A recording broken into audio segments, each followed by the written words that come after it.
Kesultanan Sulu diasaskan oleh Sultan Shariful Hashim Abu Bakar pada tahun 1450-1480. Beliau telah berkahwin dengan puteri Datuk Raja Baginda iaitu Paramisuli.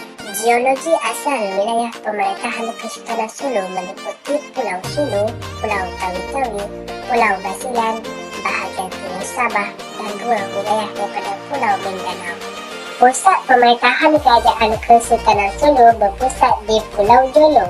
Agama yang diguna pakai di kerajaan Kesultanan Sulu adalah agama Islam dan banyak memberi panggilan gelaran orang Moro untuk penganut agama Islam.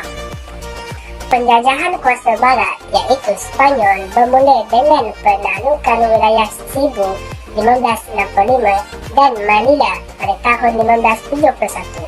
Kemudian, penjajahan Amerika Syarikat berlaku pada tahun 1898.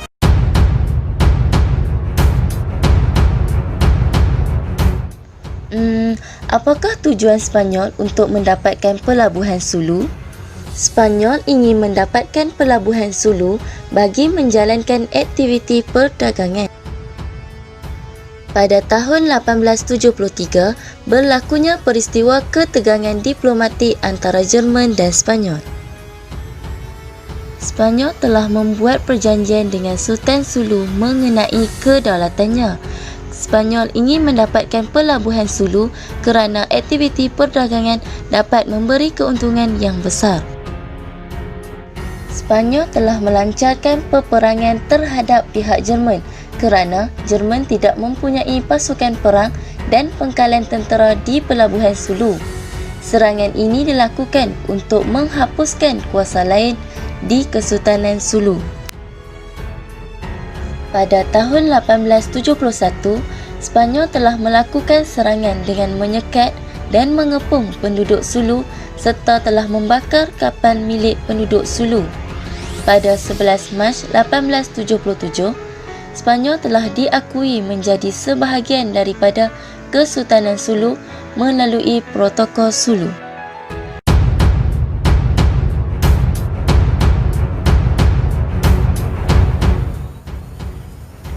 Pengaruh kuasa Amerika Syarikat mula masuk ke wilayah Nusantara apabila berlakunya konflik perang antara Spanyol dan juga Amerika Syarikat di Laut Caribbean pada tahun 1899 hingga 1902.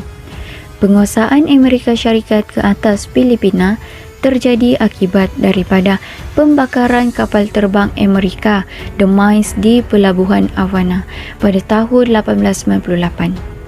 Pihak Amerika meminta agar Spanyol bertanggungjawab dalam peristiwa yang berlaku pada tahun tersebut. Keadaan ini telah membawa kepada perpindahan kuasa Spanyol kepada Amerika. Amerika telah menggunakan muslihat bebas beragama bagi menarik orang Islam dan juga bangsa Moro agar menerima kemasukan mereka. Setelah itu, Amerika Syarikat juga telah meluaskan dasar kolonial sehingga menindas orang Islam dengan cara mempermudahkan pemilikan tanah terhadap orang bukan Islam dan menyediakan kawasan bagi pertempatan Kristian dari wilayah utara ke selatan.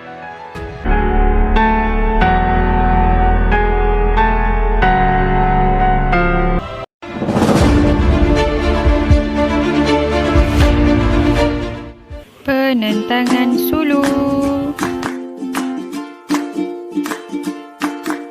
Penentangan bermula pada tahun 1569 apabila orang Sulu dan Brunei bekerjasama menentang Spanyol di perairan Visayas. Pada Oktober 1616, Sulu melancarkan serangan ke atas jajahan Spanyol di Pantau dan juga menyerang kapal Spanyol di Keviet. Penentangan ke atas Spanyol diteruskan lagi oleh Sultan Sulu pada tahun 1627 dengan menyerang kapal Spanyol di Camarines. Penentangan antara Sulu dan Spanyol ini berterusan sehinggalah pada tahun 1898 apabila berlakunya peperangan antara Amerika dan Spanyol. Amerika Syarikat menguasai Filipina melalui Perjanjian Paris pada Disember 1898 namun gagal menentang penentangan masyarakat Moro. Penentangan terhadap Amerika Syarikat ini menyebabkan masyarakat Moro terpaksa berdepan dengan pembunuhan beramai-ramai serta kekejaman Amerika Syarikat. Pada tahun 1903, Mindanao dan Sulu disatukan menjadi sebuah wilayah Moroland dengan alasan untuk membangunkan rakyat Mindanao dan Sulu. Bangsa Moro kemudiannya memutuskan untuk melancarkan jihad demi kemerdekaan wilayah mereka dari kuasa asing seperti Spanyol dan Amerika Syarikat. Pertembungan antara masyarakat Moro dan tentera Amerika Syarikat berterusan sejak dari Perang Pertama pada 1902 sehingga dengan rasminya memerintah Penang pada tahun 1933.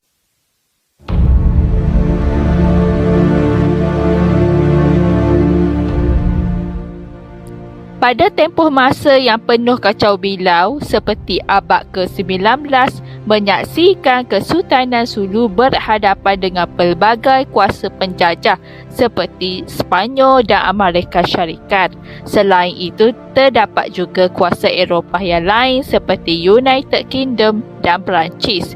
Perselisihan kuasa-kuasa Eropah ini biasanya berkaitan dengan konflik di antara mereka walaupun terdapat sebilangan negara bekerjasama. Pengaruh Kesultanan Sulu di wilayah Kepulauan Sulu telah menurun pada abad ke-19. Seperti abad yang sebelumnya, Kesultanan Sulu berterusan memimpin perjuangan menghadapi kuasa penjajah dunia. Tetapi kali ini beberapa faktor baru muncul seperti penggunaan senjata yang lebih moden oleh kuasa dunia. Selain itu, contohnya kemunculan kapal wap telah memberi kesan besar terhadap keseimbangan kuasa dalam penguasaan maritim. Kejatuhan Kesultanan Sulu juga disebabkan Kesultanan Sulu belum pernah mempunyai pengkalan perindustrian dan ekonomi untuk pengeluaran atau pembekalan senjata moden. Walaupun berani melakukan perjuangan secara berterusan untuk kebebasan sultan, pemimpin dan rakyat, namun kesan keadaan ini di rantau ini secara beransur-ansur menurun pada zaman revolusi industri dan teknologi. Sejak pembatalan perjanjian Bates pada tahun 1904 dan pelaksanaan perjanjian Carpenter pada tahun 1915 telah menyebabkan Sultan Sulu menyerahkan sepenuhnya hak sementaranya dan ini menjadikan fungsi sebenar Sultan mungkin tidak banyak berlaku kecuali dalam hal-hal agama Islam. Tambahan lagi, dengan kedatangan Amerika di Sulu, Sultan menjadi lebih progresif kepada tokoh politik sehingga baginda kehilangan semua kuasa politiknya.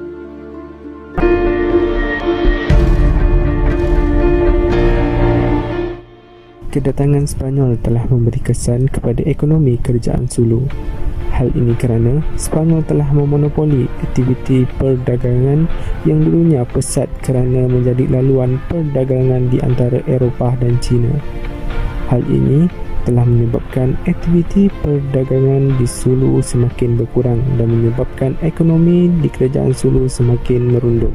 Selain itu, Amerika Syarikat dan Sepanyol juga turut memberi kesan kepada ekonomi kerajaan Sulu melalui pemusnahan dan perampasan tanah pertanian menjadi hak milik penjajah. Dengan ini, kesan daripada aktiviti monopoli perdagangan oleh Sepanyol dan perampasan tanah pertanian penduduk menyebabkan ekonomi kerajaan Sulu semakin terjejas. Sepanyol mewujudkan kesan terhadap politik di wilayah Sulu. Kesan ini dapat dilihat melalui perubahan dalam sistem pemerintahan di Sulu. Serangan Sepanyol menyebabkan takhta pemerintahan Sulu tergugat dan membawa kepada perpindahan Sultan Sulu. Selain itu, ketidakcekapan Sultan Badruddin dalam memerintah semasa penentangan Sepanyol telah melemahkan politik di Sulu. Seterusnya, Sepanyol mengambil tampuk pemerintahan Sulu dan mula meluaskan kuasa di wilayah Luzon dan Visayas. Selain itu, kesan politik kerajaan Sulu mulai tergugat apabila kedatangan Amerika Syarikat. Hal ini kerana Amerika Syarikat telah menerapkan sistem politik barat ke dalam sistem politik tradisional Sulu. Dan Sepanyol dan Amerika Syarikat juga memberi kesan terhadap sosial. Kesan sosial yang dapat dilihat ialah melalui agama. Sepanyol telah menyebarkan agama Kristian dengan menghantar mubalik dan diberi kuasa untuk menyebarkan agama Kristian kepada penduduk tempatan di wilayah Sulu. Keadaan ini lebih buruk apabila Sepanyol memusnahkan pusat ibadah dan masjid. Dengan ini telah menjejaskan kesucian agama Islam di wilayah Sulu.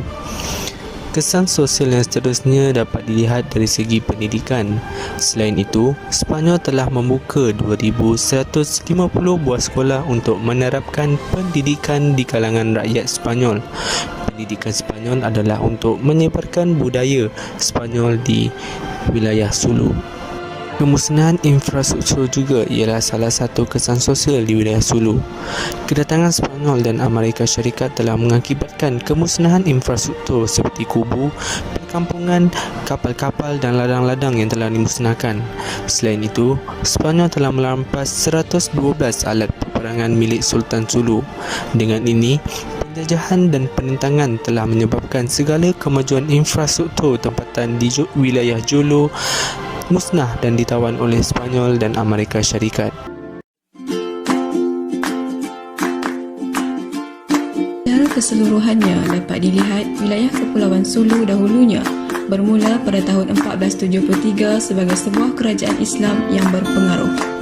Hingga Islam dijadikan sebagai pegangan utama masyarakat ketika itu dan telah tersebar jauh ke wilayah Manila bermula pada tahun 1475.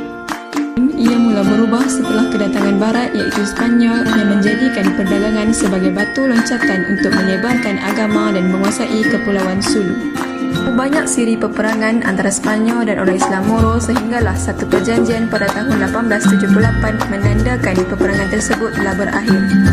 Tahun 1898 menyaksikan kekalahan Sepanyol ke atas kuasa Barat lain iaitu Amerika Syarikat dan termeterainya Perjanjian Paris. Sekian, terima kasih.